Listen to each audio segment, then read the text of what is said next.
Welcome, everyone, to the GolfN Mailbag. I'm Brandon. I'm here with Jared, the CEO of GolfN. What's up, Jared? Happy New Year. Happy New Year! Yeah, good to get together, record some content, talk about new and exciting things. This is going to be fun. Yeah, it's too cold for golf, so we got to talk about golf in the meantime, I think. But we're going to be doing these regular mailbags. I know we always get questions in the community about what we're working on. Sometimes just stuff we like about golf, equipment, what are we playing, where are we playing, all that. So we thought we would just kind of rifle through a lot of the questions that have been coming in from the community. But I think first, I think we're all talking about TGL. Uh, hmm Jared, did you see the TGL premiere? Yeah, I did. Hmm. I had a heavy dose of skepticism going in, where I was like, "Is this really going to work?" You got a bunch of guys in an arena blasting balls into a screen. Will people care? And you could tell they pulled out all the stops. Right? Tiger was there, Rory was there, DJ Khaled was there. Like they tried really really hard to make it an event. And if I'm honest, I think they succeeded in making it an event. I don't know about you, but my group chats were buzzing with people that were watching it. So I have three separate golf groups. All of them were watching it and texting about it. So in Yeah, that regard, that was a success, right? yeah. I love watching college basketball on weeknight in January. Rarely watching golf, obviously, on a Tuesday in January. And of course, yeah, I was watching it. I was chatting with people, joined at X Spaces. We were talking about it on Spaces. Something I noticed though is we started just talking about Tiger in the Spaces. Like, yeah, we were talking about the event, like, oh, how is this team format working? Kind of observing things. Then it was like, well, is Tiger going to play again? Can he win another major? Is he going to? So Yeah. he's still the needle in more ways than one. They just announced that he just the player impact program, he just won it again. He played three and a half tournaments last year. Shocking. Yeah, I mean, I think there's such like a baseline level of interest with anything that he does that it's going to get Yeah. eyeballs. Now, is this going to persist? I don't know. Like the arena to me felt like it could have been like American Gladiators, like with the lighting Mhm. and the music. I wish they would have gone like kind of more kind of caricature than kind of trying to have like a formal golf event, like wearing the polos and trying to be serious. Like those holes were so cool, like the hole designs. I love those. I used to design those like Jack Nicklaus courses, as a kid, and Yeah. then it's like, wow, you can actually like design these cool holes. They could have like crowdsourced holes. That was like my favorite element and my favorite part of it. I would have liked to see them just get weird with it, outside the screen too. Yeah, so I have a golf simulator in my garage. So Mhm. don't go ooh, like it's not that sweet, but like it's fine. I have a screen, I have a mat, I have a projector, and it runs fine. Okay. The software that I use, people create courses all the time for it, not recreating real courses, just to go have fun. And like the amount of time and effort that these guys put into just creating these crazy courses, like you said about the old Nicholas game, which I do remember that reference, Brandon, but no one else here will. So that was a joke for you and me, or a reference for you and me. Um, I think that'd be a nice little twist. It was honestly the thing that annoyed me the most about last night was they did do a good job of having those different types of courses, but let's talk about the environment that those guys generally play golf in. You're walking 7 miles. You're wearing pants even when it's hot. There's weather elements. There's wind, and they still shoot crazy low rounds. You're telling me that the par fives were still 570 yards in an air conditioned arena with everything being a perfect lie? I want par fives on the TGL to be 700 yards. I want par fours to start at 500 yards. The par threes should be 279. Like these should be outside of the norm of what's normal, because like it was after a little while I was like, all right, cool, you know. Hmm. Yeah, kind of lost interest a little bit towards the end there. I kind of looked up like, Yeah. oh, someone won, cool. Like, yeah, we'll see if it holds interest. I'll keep watching. What else do we got going on, right? Well, In I mean, January. like that, if you think about it, and I don't Mhm. know if you're a Premier League soccer guy, but I am. I Mhm. love the Premier League, and I'm a diehard Liverpool fan, and I have been since way before it was cool. Okay, so don't at me in your comments. But like the the reason why the Premier League, if you remember this, and I do, when NBC or Peacock or whomever brought it over and every game was finally available, what they did really well was they provided an option when nothing else was on in the United States. Okay. I firmly believe the key to the success of the EPL in the United States is because it's on from 6 a.m. to noon on Saturdays and Sundays in the United States, or earlier if you're on the West Coast. And what else are you doing if you're not golfing? Like, it's like, yeah, all right, I'll watch this. Like, what's going on? And so the people that I used to talk to about it were diehards like me. And now it's like my brothers-in-law started watching, and one of them became a Spurs fan, and he doesn't even care about soccer. My point on this is, a Tuesday night in the winter, I don't have a whole lot I care to watch. It's a great time for the TGL to be on because I'll watch it unless something else comes on that I care about. But right now, there's nothing I want to watch. Yep. Yeah, hoops, hockey, or this, I think, for the next few weeks. So Which, don't mess with frankly, football. And that is right, exactly. Yeah, you're not trying to. You don't want to smoke with the NFL playoffs. But like, if you think about what Live really screwed up, it's trying to compete on the same weekends as the PGA Tour. Like, if you gave me Live at night during the week, I would watch it all the time. Yep. Yeah, why not? There's TGL got that right. Yep, plenty of time on the schedule. Totally. Well, we'll tune in next week. We'll keep watching. We'll see how it evolves. Maybe Tiger ends up hitting some shots. We'll see. Yeah. But yeah, props to people going outside the box, right? That's it's always great to try stuff and put everything into it. Hey, here at GolfN, we are kind of built around doing things differently, right? Heck yeah. So all power to them. Let's go to some community questions. Sure. I got a little bit of everything for you. First one's coming in from Kid Zula, who might have seen some social posts. Is there going to be a GolfN meetup in Arizona for the Waste Management Phoenix Open? Jared, what do you have to say? Ooh, that's a great question. I'm going to say yes, we should do that. And it's not going to be hard to organize. It's not official yet, but it sounds like it will be now. There's 30 of us that are going, and we'll be there on Friday, Saturday at the Waste Management. And I would love to do a community meetup. And I'll tell you what, I'll make this comment right now. If you are wearing a GolfN hat, GolfN shirt, GolfN whatever, and I see you at the Waste Management, I'm buying you drinks. Okay. So that's my promise to Kidzula or whomever. And hopefully we can find a way to meet up anyway. Love it. Yeah. It's kind of the heartbeat of the golf world that week right before Super Bowl. It's wild. Have you ever been to that? Definitely. I haven't actually, no. I went a few years ago, got the whole kind of VIP suite experience through some media stuff, and it was rowdy. It's a lot.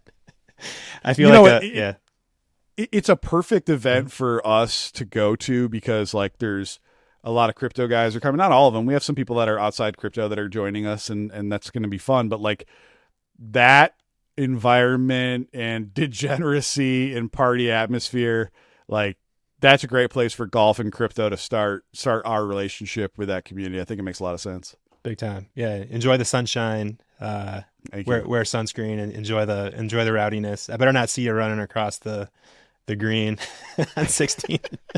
Get overserved. Yeah, I don't think you'll have to worry about that with me, but I do worry about others who are joining us. So yeah, we'll have to figure that out. Yeah. Great. All right. This next question is from Nichu. Is the app available now? Nichu wants to know. We got a first one, boy. Yeah, right. It's it's funny. I remember when we launched this, whatever it was, a year ago. Not really, it was less than that, but it feels like eons ago. And we got more when questions last April than we've been getting recently in the Discord, which is great.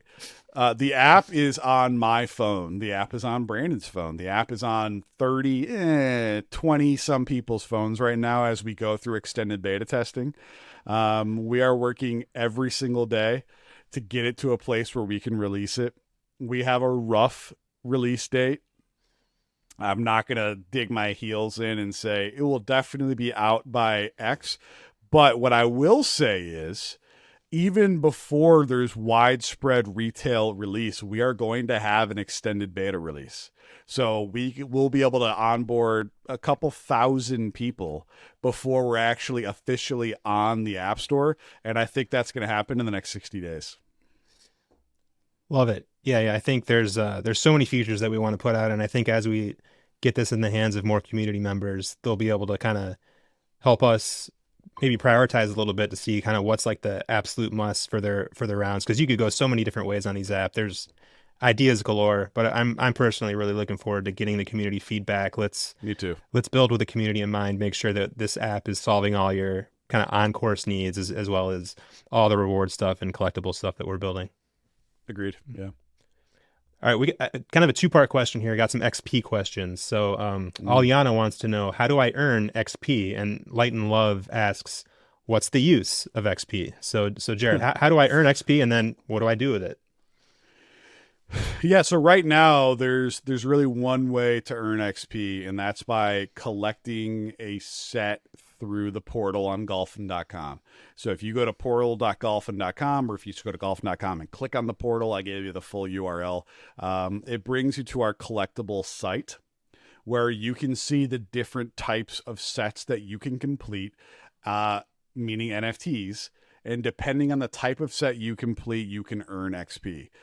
Now, the other wrinkle of that is a couple weeks ago, we had our Bonk activation where we did our partnership with Bonk, and that badge also allows you to earn XP, albeit at a much slower rate, to start earning there. And I looked at the secondaries on that. They've actually done pretty well. So I think people are trying to find other ways to get involved. Right now, the only way you can earn XP is by collecting a set of NFTs inside GolfN, which if you're a golfer, you should absolutely go do. But you also can get the Bonk badge, which is going to have other perks. And then as we get closer to, app release, there'll be more ways then.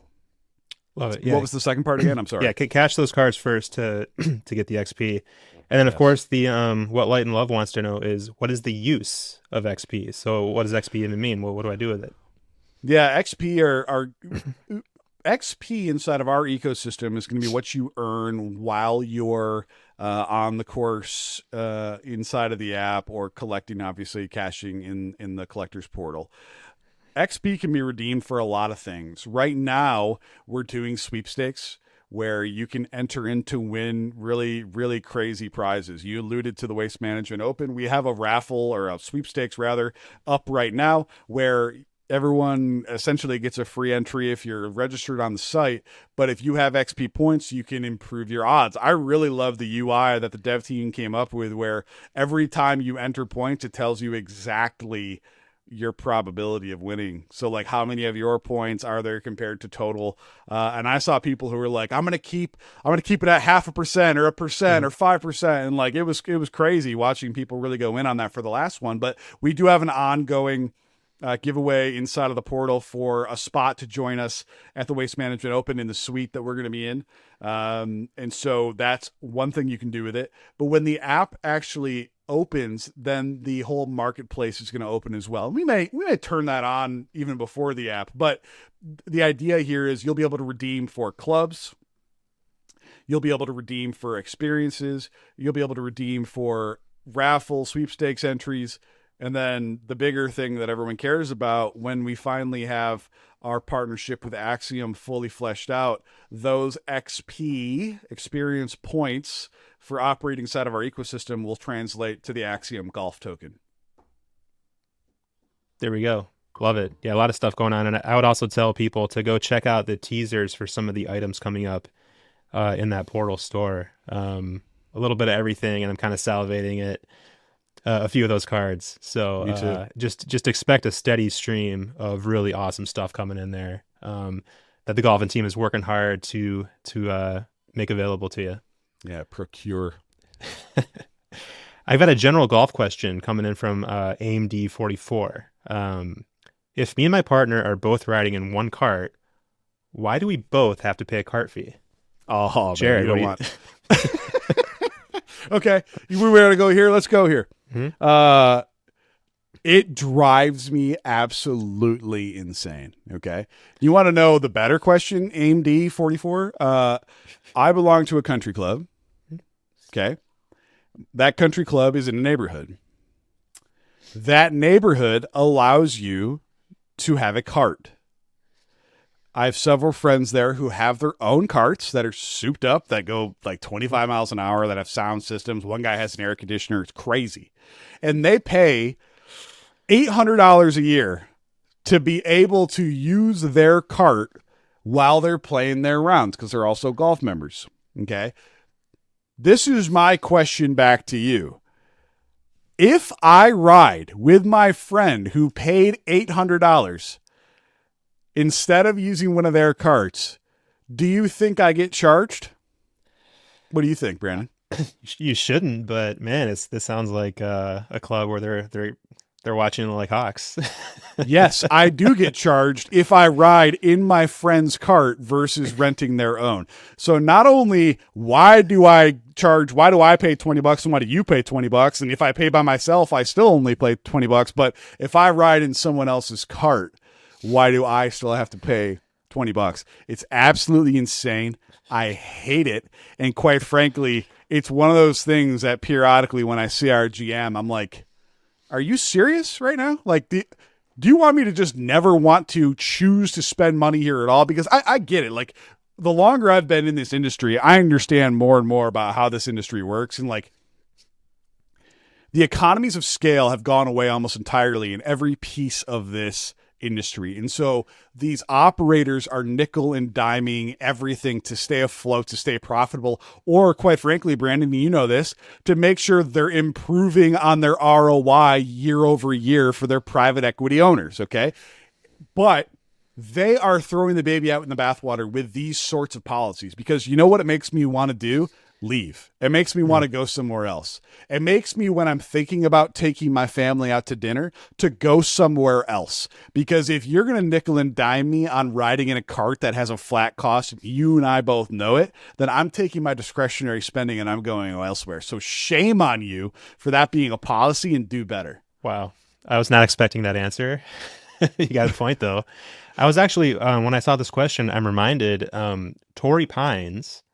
So this is on the Muni spectrum. They have a separate vendor for their golf carts. So when you buy a tee time at Torrey Pines, you pay the tee time, then you got to go somewhere else, and it's $45 per cart. So there is a place that actually does charge per cart. Flat. Yeah, it doesn't matter if you're one or two people. It's $45 per cart. In typical city kind of municipal bureaucracy, it's a completely separate entity. They have like a vendor for their cart set up, so you buy the tee time and then you got to go rent the cart. But like, let's think about that for a moment. Like, what exactly does the golf cart do on the golf course? Okay, so it makes golfers play quicker, which means you can move your tee times closer together, which means you can make more money. It makes them happier while they're playing, to have more energy because they're not having to walk necessarily for a lot of people. And so they're maybe in general a generally better disposition to spend more money with you and do other things. It's already a pro-business move to have carts, and then you're looking for more. Like, it's just a garbage move. Like, it's a garbage, disingenuous policy. Yeah, especially I like to walk too, but then there's a lot of places now that they force you to take a cart too. And obviously the new modern designs too, they're pretty much designing it to have to take a cart, so you're kind of stuck. Right. So that's something I think about if I join a club someday. Is it's not really the dues, it's the dues plus the cart fee every time, and they could just charge whatever they want probably for this cart fee. Right.